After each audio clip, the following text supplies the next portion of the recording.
இன்னைக்கு மீடியா வந்து ரொம்ப அதிகமா பெருகினதுனால, செல்போன் வந்து எல்லார்கிட்டயும் அதிகமா வந்துட்டதுனால, மீடியா நம்ம கைக்குள்ளே இருக்கிறதுனால என்ன ஆயிடுச்சு தெரியுங்களா?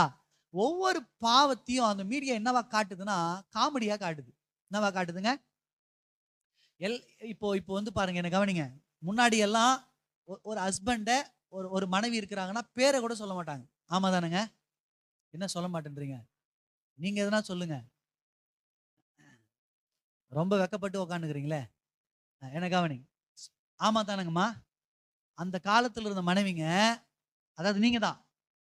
அந்த காலத்து ஆட்கள் தான் நீங்கலாம். எல்லாம் வயசானவங்களா இருக்கிறீங்க. கொஞ்சம் யூத்துங்க இருக்கிறீங்க. இப்ப நீங்கலாம் வந்து கேட்டீங்கன்னா, உங்க உங்க கணவர் பேர கூட நீங்க என்ன பண்ண மாட்டீங்க? சொல்ல மாட்டோம். கொஞ்சம் அதுல பயபக்தியா இருப்போங்க. அ அதெல்லாம் நமக்கு தெரியும். ஆனா இப்போ செல்போன் என்ன சொல்லுதுன்னா, புருஷனை எப்படியெல்லாம் கலாய்க்கலாம். புருஷனை எப்படியெல்லாம் கேவலமா பேசலாம்.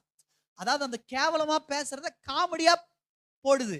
போடுறதுனால நம்ம ஆட்கள் என்ன பண்றோம், இது பாவம் இல்ல அப்படின்னு இவன் என்ன பண்றான் முடிவு பண்ணிடுறான்.